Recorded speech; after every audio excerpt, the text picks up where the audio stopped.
NCP में बगावत का बिगुल फूंक चुके अजीत पवार 31 महीने में तीसरी दफा और ओवरऑल 5वीं बार महाराष्ट्र के डिप्टी सीएम बने हैं। अपने चाचा शरद पवार को अंधेरे में रखते हुए अजीत पवार ने एनसीपी के 8 विधायकों के साथ शिंदे सरकार को समर्थन दिया। महाराष्ट्र की सियासत में हुए इस उलटफेर के बाद सवाल उठता है कि क्या अजीत पवार घर वापसी करेंगे? क्या इस कदम से आने वाले दिनों में उनकी राह आसान हो जाएगी? दरअसल अजीत पवार के बागी तेवर कोई पहली बार नहीं है। साल 2019 में भी अजीत पवार ने सबको चौंकाते हुए सुबह सवेरे बीजेपी के साथ हाथ मिला लिया था। हालांकि शरद पवार की सूझबूझ और राजनीतिक कौशल के बूते भतीजे अजीत की बगावत को 48 घंटे के भीतर विफल कर दिया गया था। ऐसे में शरद पवार के समर्थक उनसे इसी तरह के करिश्माई और गेम चेंजर भूमिका की आस लगाए बैठे हैं। मगर इस बार अजीत पवार का अंदाज जुदा जुदा सा लग रहा है। अजीत पवार की बगावत अपने अगले दौर में पहुंच गई है। दोनों पवारों के गुटों में खेमेबंदी जारी है। शरद पवार और अजीत खेमे में अब पार्टी के नाम और सिंबल पर जुबानी जंग छिड़ गई है। शरद पवार और अजीत पवार दोनों एनसीपी पर अपना दावा ठोक रहे हैं।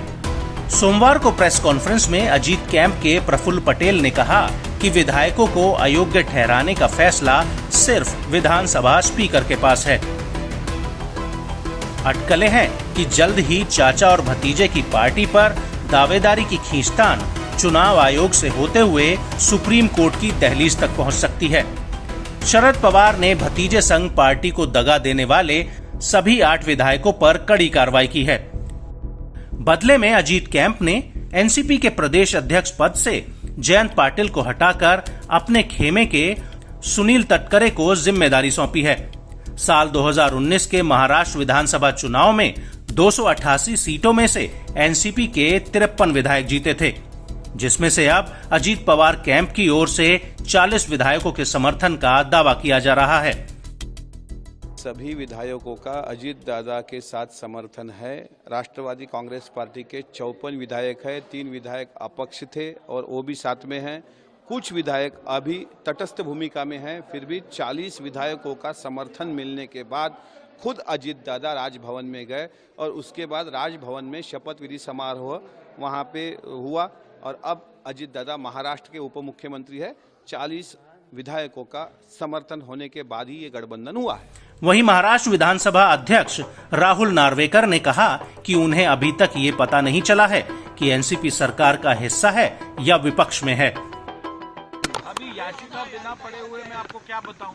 याचिका तो मुझे पढ़ने की जरूरत है ना। जी सर, थैंक यू। विरोधी पक्ष नेता का चयन को रिकॉग्निशन सम्माननीय विधानसभा अध्यक्ष देते हैं। ये अधिकार सम्माननीय विधानसभा अध्यक्ष का होता है और इस अधिकार का वापर करते समय विधानसभा अध्यक्ष को जो विधानसभा के नियम है उसके साथ ही जो संवैधानिक प्रावधान है उन सब का विचार करके उचित निर्णय लेना अपेक्षित। जहां एक और अजीत पवार ने साफ किया कि संख्या बल उनके साथ है।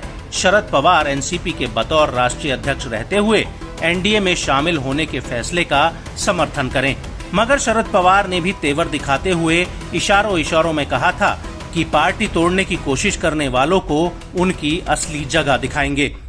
अब ऐसे में सवाल उठ रहा है कि क्या चाचा भतीजे में पिछली बार की तरह इस बार भी सुलह की कोई गुंजाइश बची है?